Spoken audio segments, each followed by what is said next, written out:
नमस्कार मित्रांनो, लग्नाची बेडी या मालिकेच्या 21 ऑगस्टच्या भागात आपण पाहणार आहोत.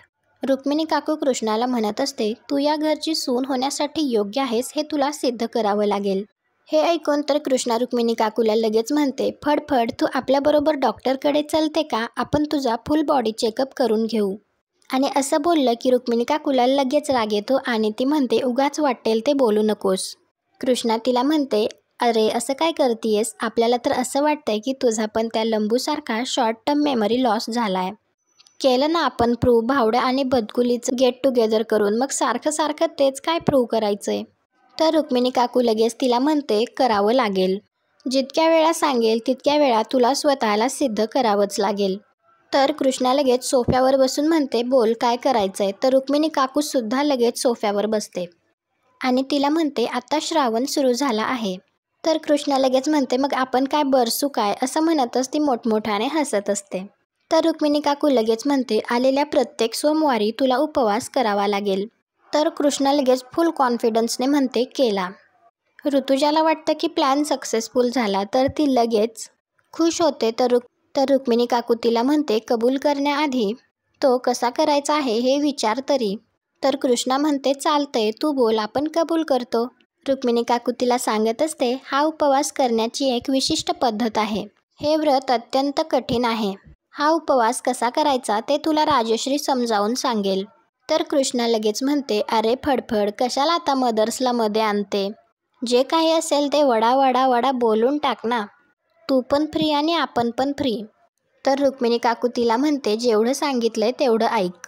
आणि तिला खडसावूनच सांगत असते की एकदा जर हे व्रत घेतलं तर ते मध्येच सोडता येणार नाही. आणि तिला विचारते की हे व्रत करून तू स्वतःला सिद्ध करू शकशील का? ऋतुजा मुद्दाम कृष्णाला डिवचण्यासाठी म्हणत असते, वहिनी साहेब सोडावो, हिला नाही जमणार. तो उपवास किती कठीण आहे माहिती आहे ना तुम्हाला? रुक्मिणी काकू कृष्णाला विचारत असते, तू हे चॅलेंज ॲक्सेप्ट करतेस का? कृष्णा शांतपणे बसलेली असते, ती काहीच उत्तर देत नसते. तर रुक्मिणी काकू तिला म्हणते, तू जर हे चॅलेंज पूर्ण केलंस तरच तुला राघवसोबत लग्न करता येणार आहे. तर कृष्णा म्हणते, चॅलेंज ॲक्सेप्टेड. तर कृष्णा लगेच रुक्मिणी काकूला म्हणते, आता एक्सप्लेन तर कर, आपण केलं ना चॅलेंज ॲक्सेप्ट? तर काकू लगेच म्हणते, आता ॲक्सेप्ट केलंयस, चॅलेंज पूर्ण तर करून दाखव. तर कृष्णा लगेच ओके टाटा बाय बाय, शुभरात्री, गुड नाईट असं म्हणून तेथून जाते. कृष्णाने तर फुल कॉन्फिडन्समध्ये हे चॅलेंज ॲक्सेप्ट केलेलं असतं, परंतु ती पूर्ण करू शकते का नाही हे बघायला आपल्याला फार मजा येणार आहे. कृष्णा तेथून उठून गेल्याच्या नंतर रुक्मिणी काकू म्हणत असते, आत्ता मस्करी वाटतेय पण तुला वाटतं तितकं हे व्रत सोपं नाही आहे. त्यानंतर राघव रेडी होत असतो तर कृष्णा त्याला लांबूनच बघून म्हणत असते, लंबू काय चिकडा माल दिसतो रे आज. आपल्याला सांग, कुठे चाललाय तू एवढा सजून धजून? कोणाला घायाळ करायला चाललाय? राघव तिला काहीच बोलत नसतो तर तेवढ्यात मधू येऊन तिला म्हणते की मी सांगते. तर कृष्णा म्हणते, तू पण इथेच आहेस का? तर मधू म्हणते, हो. आणि ती तिला सांगते की मी आणि राघव एकत्र बाहेर जातोय. तर कृष्णा म्हणते, डेटवर का? तर मधू म्हणते, नाही ग, देवळात जातोय. तर कृष्णा लगेच मधूला म्हणते, पाप धुवायला? तर मधू तिला विचारते, काय म्हणालीस? तर कृष्णा म्हणते, आपण देवळात कशासाठी जातो? आपण काही चूक केली असेल तर त्यासाठी माफी मागायला ना. मग तेच तर आपण विचारलं की तू काय पाप धुवायला चालली काय? तर मधू म्हणते, नाही ग, त्यासाठी नाही. तर कृष्णा लगेच मनात विचार करते किती नाटकी बाई आहे ही. आणि मधू राघवच्या जवळ जाऊनच म्हणते, आजच्या दिवशी मी आणि राघव विनूला घरी घेऊन आलो होतो आणि आजच्या दिवसाच्या आठवणी मी आणि राघव मंदिरात जाऊन दरवर्षी लहान मुलांना मिठाई वाटतो. तर कृष्णा म्हणते, अरे वा, चांगलं सेलिब्रेट करता तुम्ही आणि बरोबर पुण्यही कमावता. आणि कृष्णा मनात विचार करते, तुझ्या पापाचा इतका मोठा घडा आहे ना मधू, की तू कितीही पुण्य केलंस तरीही देव तुला कधीच माफ करणार नाही. तू केलेल्या प्रत्येक पापाची शिक्षा मी तुला देणार. राघव कृष्णाला म्हणतो, तू पण चल आमच्याबरोबर. मधूला हे अजिबात आवडत नाही पण कृष्णाच नको म्हणते, तुम्ही दोघं जावा. राघव तिला म्हणत असतो, का? चल ना. तर कृष्णा म्हणते, तुला तर माहिती आहे ना, आपल्याला ती बच्चे कंपनी अजिबात आवडत नाही. नुसती किरकिर किरकिर किरकिर.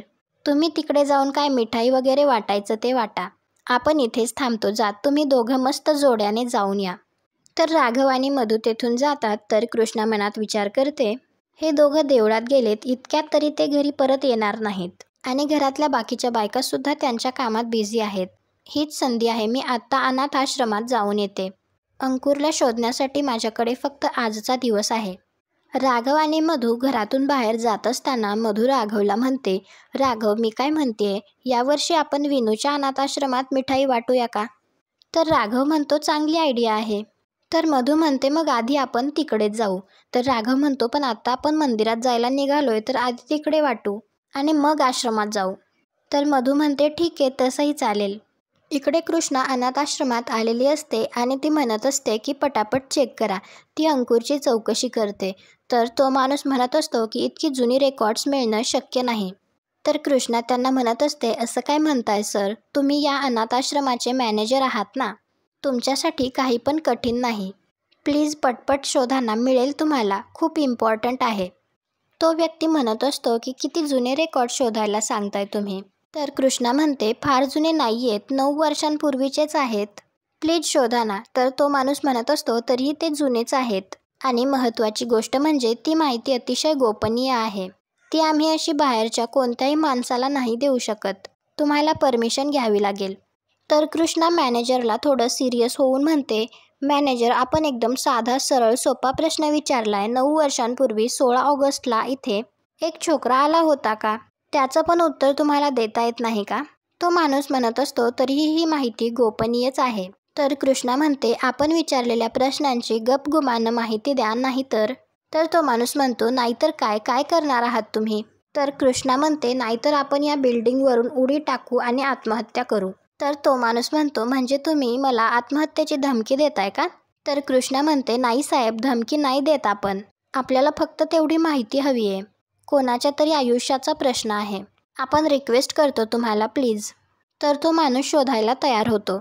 फाईल्स बघून झाल्यानंतर तो माणूस म्हणतो की या तारखेला काही मुलं मुली आश्रमात दाखल झाले होते. तर कृष्णा विचारते हो ना, मग आता ती मुलं कुठे असतात, काय करतात, या सगळ्याची माहिती मिळेल ना आपल्याला?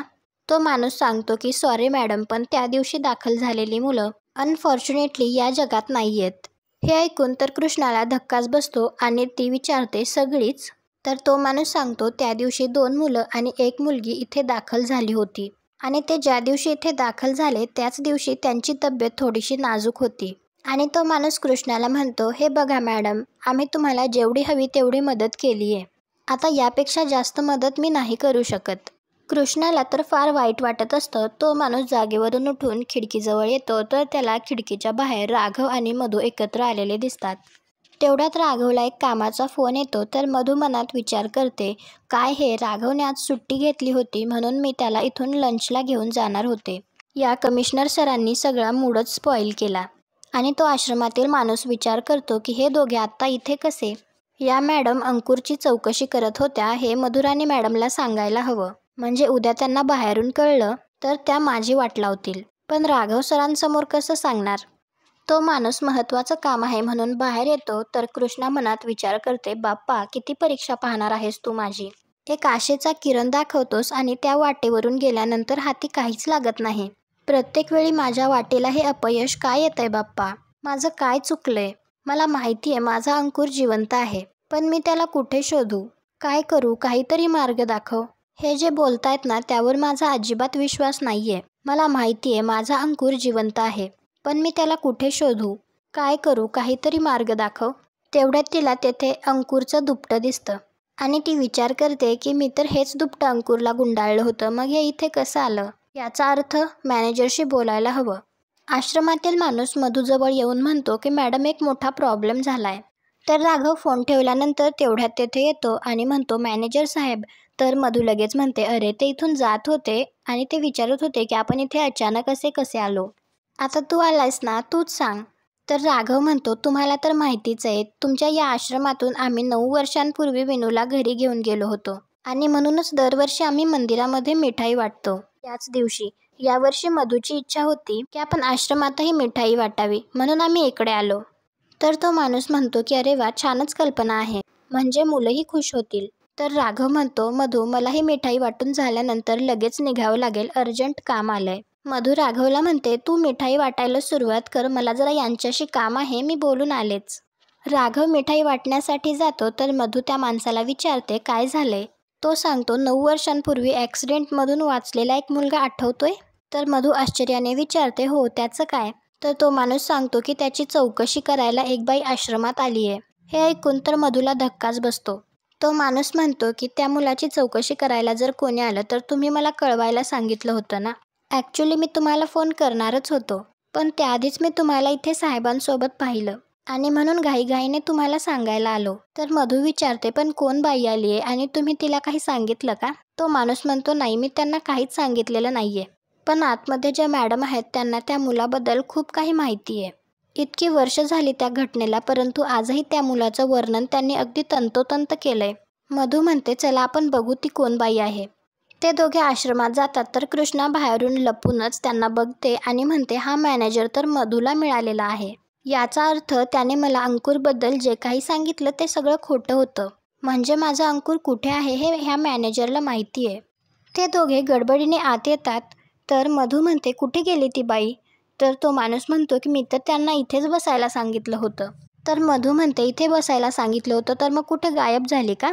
मधूला खूप टेन्शन आलेलं असतं आणि ती विचार करत असते कोण असेल ती बाई. कृष्णा असेल का. आणि मधू त्यांना विचारते की तुमच्या आश्रमात केबिनमध्ये CCTV कॅमेराज असतील ना. तो माणूस म्हणतो हो आहेत पण. तर मधू म्हणते आता पण काय. तो माणूस म्हणतो की बंद आहेत. मधू रागातच त्यांना म्हणत असते तुमचं डोकं ठिकाणावर आहे का युजलेस. आणि ती त्याला विचारते की ती बाई दिसायला कशी होती, म्हणजे किती उंची होती, काय नाव होतं, काय पत्ता, फोन नंबर काहीतरी घेतलं असेल, काहीतरी माहिती असेल तुम्हाला. तो माणूस म्हणतो मी त्यांचं नाव नाही विचारलं पण दिसायला त्या फार सुंदर होत्या. म्हणजे वय फार नव्हतं, गोऱ्या होत्या आणि मध्यम उंचीच्या होत्या. मधू त्यांना म्हणते तुम्ही केलेल्या वर्णनावरून कशी सापडणार आहे मला ती बाई. खरंच कठीण आहे तुमचं. तर तो माणूस मधूला म्हणत असतो मॅडम तुम्ही एवढं टेन्शन घेऊ नका, मी त्यांना इतकंही काही सांगितलेलं नाही आहे. तर मधू म्हणते पण काहीतरी सांगितलं असेलच ना. तो माणूस म्हणतो 9 वर्षांपूर्वी 16 तारखेला या आश्रमात जी मुलं दाखल झाली होती ती आता या जगात नाही आहेत असं मी सांगितलं. मधू विचारते आणि त्या बाईचा विश्वास बसला. तर माणूस म्हणतो हो. तर मधू विचारते नक्की. तर तो माणूस म्हणतो काय मॅडम तुमचा माझ्यावर विश्वास नाही आहे का. तेवढ्यात मधूला सुद्धा तिथे ते दुपटं दिसतं आणि ती विचार करते हे दुपटं तर अंकुरचं आहे. याचा अर्थ ती बाई कृष्णा. पण कृष्णा इथे. घरी फोन करून चेक करायला हवं. पण कोणाला फोन करू. ती बाहेर येऊन शकुंतलाला फोन करते आणि म्हणते तुम्ही आत्ताच्या आत्ता माझ्या घरी जाऊन चेक करा की ती कृष्णा तिथे आहे की नाही. तर शकुंतला म्हणते आम्हाला ऑर्डर देण्याची हिंमत कशी झाली तुमची. तर मधू म्हणते मी ऑर्डर देत नाही आहे, मी तुम्हाला रिक्वेस्ट करते. तुम्ही प्लीज जेवढ्या लवकर शक्य होईल तेवढ्या लवकर घरी जाल का. प्लीज चेक करून मला कळवा. शकुंतला म्हणते बुडाला आग लागल्यासारखं काय करताय, काय झालंय ते सांगाल का. मधू म्हणते मी तुम्हाला आत्ता काहीही सांगू शकत नाही, पण असं समजा की एक एक क्षण आपल्यासाठी खूप महत्त्वाचा आहे, आपल्या जीवन मरणाचा प्रश्न आहे असं समजा. पण प्लीज लवकरात लवकर घरी जा आणि मला कळवा. मी आत्ता तुम्हाला काहीही एक्सप्लेन करू शकत नाही, पण नंतर मी तुम्हाला सगळं सांगते. प्लीज लवकरात लवकर जा. तर शकुंतला म्हणते ठीक आहे जातो आम्ही आणि कळवतो तुम्हाला काय होतंय ते. आणि आजचा भाग इथेच संपतो. पुढील भागात आपल्याला पाहायला मिळणार आहे कृष्णा मनात विचार करत असते काहीही झालं तरी मी माझ्या अंकुरला शोधून काढेनच. मधू मी तुला कधीच जिंकू देणार नाही. इकडे मधू त्या आश्रमातील माणसावर ओरडत असते आणि म्हणत असते की तुम्ही इतके केअरलेस कसे असू शकता. मला ती बाई हवी आहे, नाहीतर तिची इन्फॉर्मेशन पाहिजे आणि तेही ॲज सून ॲज पॉसिबल. तो माणूस म्हणतो मी शोधतो. राघव त्यांचं बोलणं ऐकतो आणि त्यांना विचारतो काय शोधणार आहात तुम्ही. तर मधू जाम घाबरते. तुम्हाला हा भाग कसा वाटला ते कमेंट करून नक्की सांगा. व्हिडिओ आवडला असेल तर व्हिडिओला लाईक करा. आपल्या मराठी मालिका या चॅनलला सबस्क्राईब करा. भेटू उद्याच्या भागात.